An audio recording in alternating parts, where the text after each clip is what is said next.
Hallo und herzlich willkommen bei Sugar Princess. Heute zeige ich euch eine Blaubeerschichttorte. Das ist der Wunsch einer ganz lieben Zuschauerin.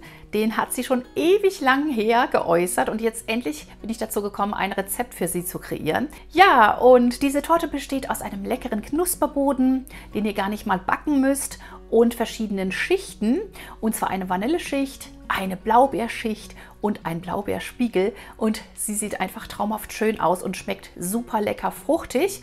Und ihr könnt diese Torte natürlich auch mit anderen Beeren oder mit anderem Obst zubereiten. Und ja, wir starten gleich mit der Zubereitung unseres Keksbodens. Und alle wichtigen Infos zu dieser Torte, das Rezept zum Nachlesen und zum Ausdrucken, findet ihr hier unten. Neben dem Titel ist so ein kleiner grauer Haken, da könnt ihr die Videobeschreibung öffnen und da unten steht dann alles drin. Da findet ihr auch den Link zu meinem Blog, da könnt ihr das Rezept auch ausdrucken. Müsst also jetzt nicht mitschreiben.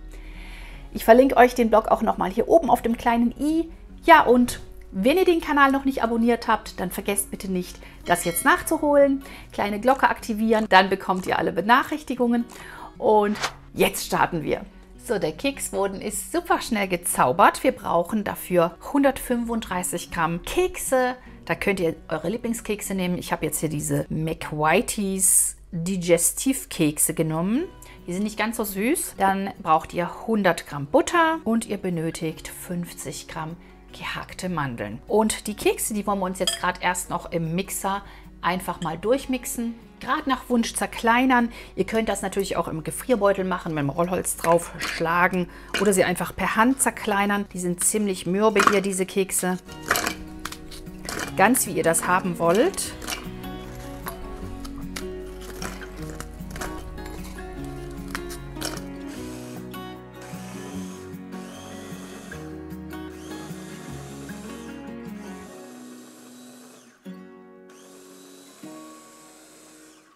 Wunderbar, das reicht schon. Und das vermischen wir jetzt alles miteinander. Erst die zerlassene Butter hinzu. Und die Mandeln. Die Mandeln sorgen so ein bisschen für Crunch in unserem Boden. Und das einfach vermischen.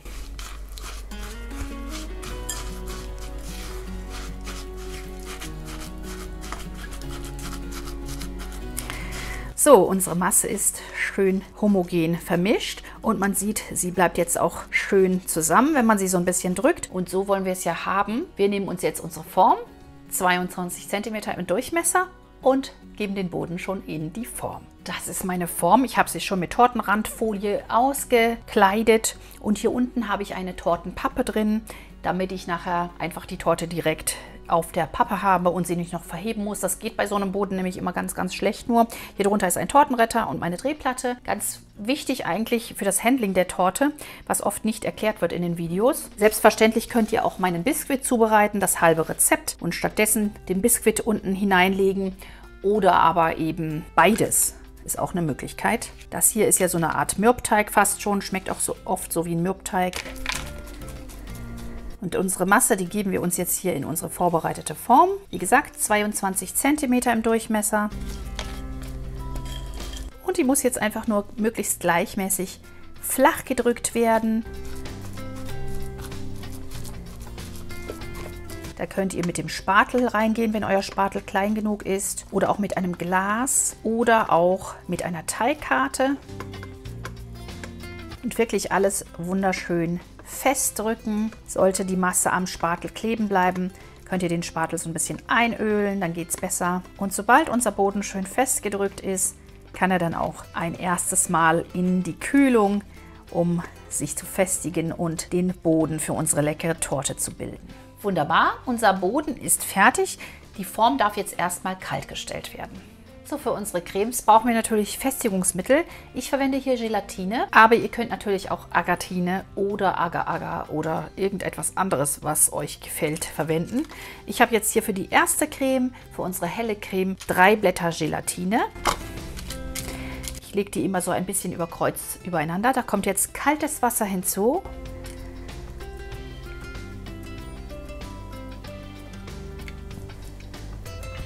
Bisschen hineindrücken, dass sie schön einweichen können. Die stellen wir uns gerade 5 Minuten zur Seite.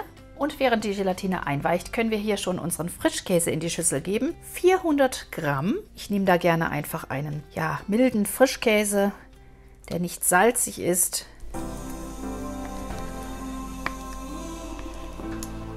Dazu kommt 150 Gramm griechischer Joghurt. Ich gebe jetzt noch einen Teelöffel Zitronenextrakt hinzu. Da könnt ihr natürlich selbstverständlich auch Zitronensaft und Schale verwenden. Dazu gebe ich noch 2 Teelöffel ungefähr Vanillepaste, damit die Creme schön vanillig wird. 1, 2. Und auch da könnt ihr natürlich echte Vanille verwenden, Vanillemark. Und wir geben uns noch Zucker hinzu, und zwar 100 Gramm. Das alles jetzt schön miteinander verrühren.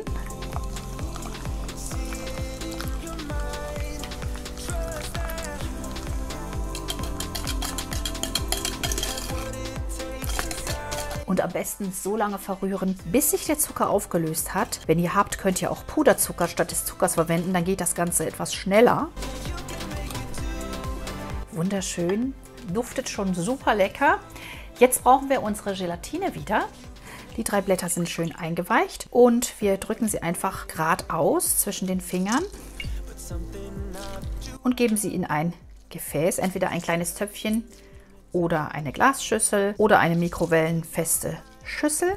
Dieses Wasser hier kommt weg, beziehungsweise das können wir uns eigentlich gerade stehen lassen für die nächste Gelatine, die wir einweichen müssen. Und die Gelatine werde ich mir jetzt in der Mikrowelle ganz kurz erwärmen. Wenn ihr das im Topf macht, auf dem Herd, dann bitte schauen, dass es auf keinen Fall kocht. Ganz, ganz wichtig, sonst funktioniert eure Creme nachher nicht. Und ihr seht hier nach 10 Sekunden bei 600 Watt ist die Gelatine schon aufgeweicht. Und jetzt müssen wir natürlich wie immer angleichen. Keine Angst davor, vor dem Angleichen. Wir nehmen uns einfach etwas von unserer Creme. 1, 2 und 3. Das sollte dann ungefähr reichen. Einfach damit die Temperatur sich hier angleicht.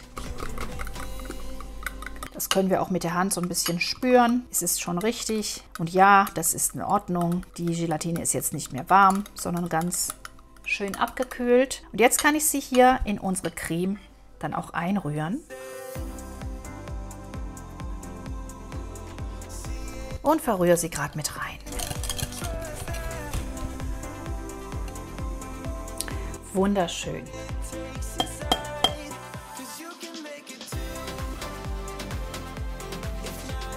Sehr schön, alles schön abgekühlt. Ich hatte den Boden jetzt in meinem Tiefkühlfach für die Torten. Jetzt ist er richtig schön fest geworden. So soll das sein. Wir geben uns einfach die Creme hier oben auf.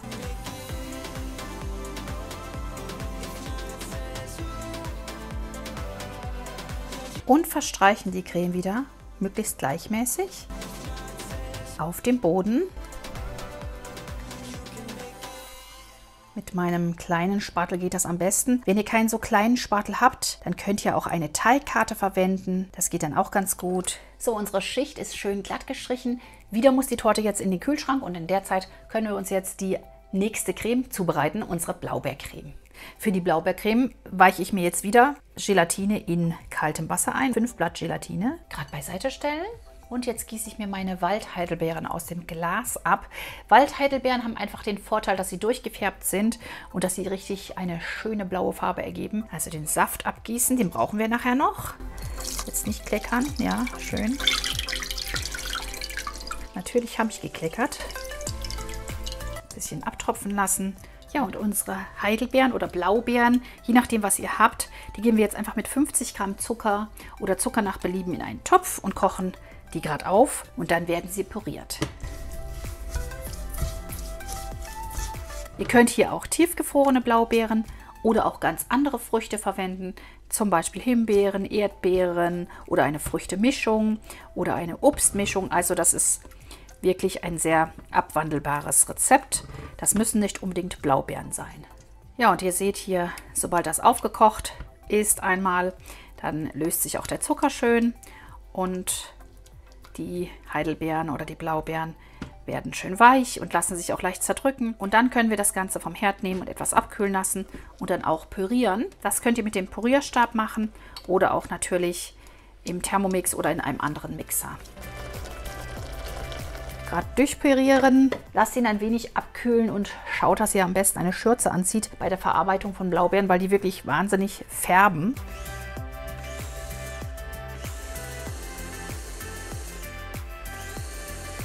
Das reicht auch schon, glaube ich. Wunderbar, der Püree ist fertig. Wenn ihr ihn noch feiner wollt, müsst ihr natürlich nochmal durch ein Sieb streichen. Ich gebe jetzt hier meine ausgedrückte Gelatine hinzu und lasse sie einfach darin gerade schmelzen. Also gerade ausdrücken und einfach peu à peu dazugeben.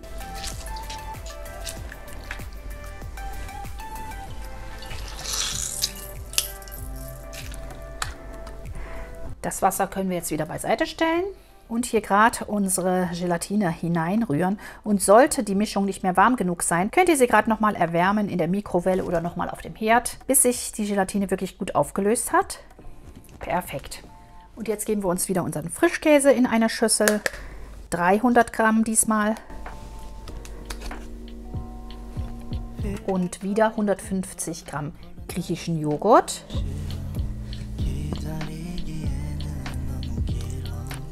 Den restlichen Zucker.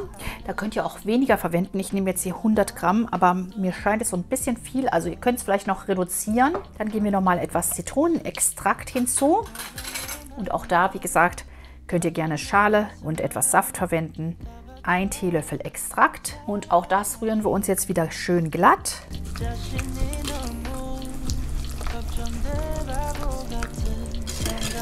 Wunderbar. Und nach kommt jetzt hier unsere angerührte Blaubeermasse hinzu.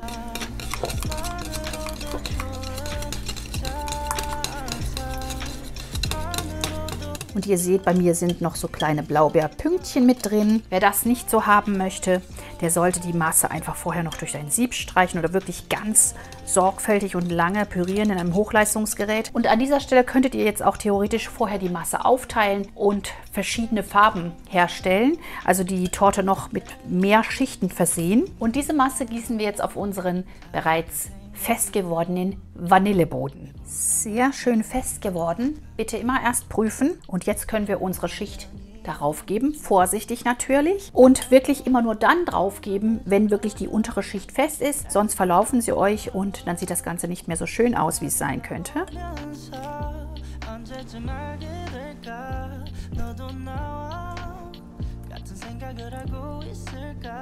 Und ihr seht, eine tolle Farbe. Und da müssen wir jetzt auch nichts mehr glatt streichen. Und diese Schicht sollte jetzt etwas länger kalt stehen, weil sie einfach so instabil ist. 2 Stunden in den Kühlschrank auf jeden Fall oder eben 1 Stunde ins Gefrierfach. Ja, und für die letzte Schicht habe ich wieder meine Gelatine. 2 Blätter diesmal eingeweicht in dem kalten Wasser. Die sind jetzt schon wunderbar wabbelig geworden. Gerade noch beiseite stellen. Und da gebe ich mir jetzt den abgegossenen Heidelbeersaft. Und zwar 300 Milliliter in einen Topf. Ich habe den nochmal durch ein Sieb gegossen. Und ich gebe noch 50 Gramm Zucker hinzu. Das macht ihr einfach je nach Süße. Und bei mir kommt noch 2 Teelöffel Vanilleextrakt mit hinein.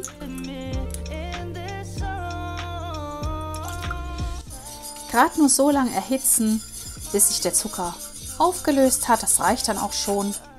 Wunderbar, eine schöne Farbe und schön heiß geworden. Und der Zucker hat sich aufgelöst. Wir können das Ganze vom Herd nehmen. Mein Sirup ist so ein bisschen abgekühlt und die Gelatine können wir gerade ausgedrückt hier hineingeben.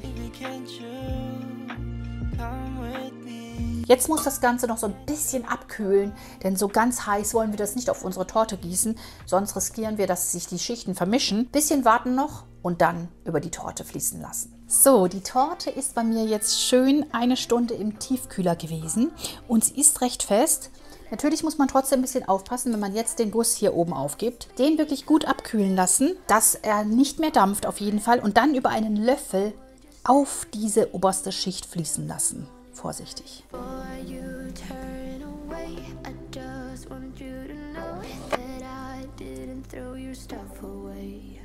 Denn wenn man das zu früh macht, und ich hoffe, das war jetzt bei mir nicht so früh, dann schmilzt die untere Schicht an und es wird nicht so schön sein. Ich habe jetzt übrigens doch noch mal 3 weitere Blättchen Gelatine mit hineinfließen lassen, darin aufgelöst vielmehr. Wunderbar. Jetzt ist noch eins, was wichtig ist. Wir stechen uns die kleinen Luftbläschen, die jetzt entstanden sind, auf mit einem Zahnstocher. So, die Torte ist bei mir über Nacht im Kühlschrank gewesen, schön abgedeckt und ist super fest geworden. Und ihr seht, der Spiegel ist auch bombenfest. Ich hatte ja noch 3 Blätter Gelatine dazu gegeben, zu den 2, die ich schon drin hatte, damit er einfach wirklich bombenfest sitzt. Lieber auf Nummer sicher, als nachher fließt euch alles auseinander. Ja, was wir jetzt noch machen müssen, ist einfach die Torte aus dem Ring lösen und sie dekorieren und dann können wir sie auch schon probieren. Also den Ring etwas vorsichtig lösen, damit wir ihn einfach besser wegkriegen von der Folie. Wow! Da sieht man schon, wie schön die Schichten geworden sind. Jetzt müssen wir nur noch vorsichtig die Folie entfernen.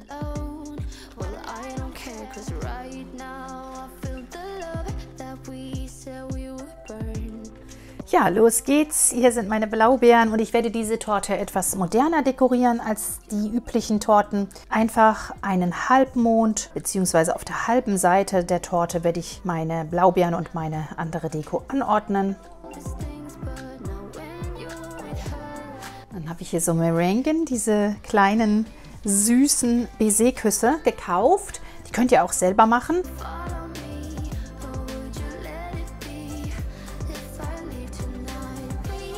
Und jetzt kommt noch meine Melisse aus dem Garten. Da ist wirklich ganz wenig nur gewachsen. Ganz kleine süße Blättchen.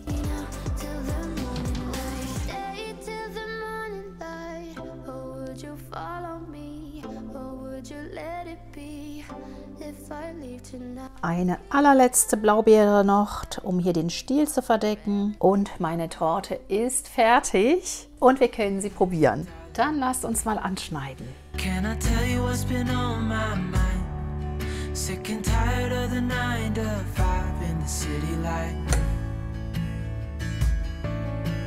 Hey darling, we could get out of town, see the beautiful world around. Und da kommt unser wunderschönes Schichttörtchen mit Blaubeeren. Klasse.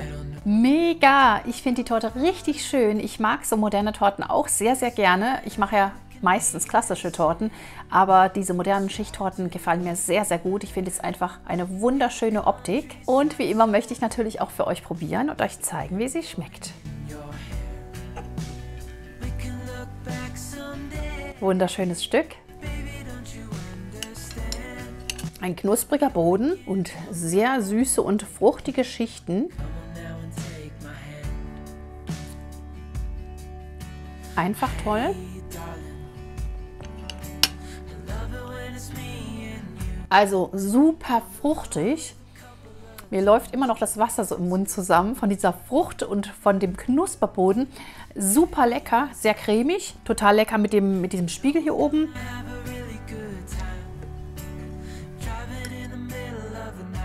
Einfach Wahnsinn, diese Schichten. Also ich finde sie wirklich wunderschön und für einen besonderen Anlass super toll geeignet. Das war meine Blaubeer-Schichttorte. Ich hoffe, euch hat das Rezept gefallen. Wenn ja, dann vergesst bitte nicht, mir einen Daumen nach oben dazulassen und den Kanal zu abonnieren und auch weiter zu empfehlen. Da freue ich mich immer sehr. Gerne auch eure Wünsche in die Kommentare schreiben. Ich versuche immer mal einen umzusetzen. Ja, und schickt mir eure Fotos auf Facebook und auf Instagram. Die Links dazu findet ihr hier unten in der Infobox. Wir sehen uns nächste Woche hier wieder am Sonntag um 10 Uhr. Bis dahin bleibt gesund, macht's gut. Tschüss!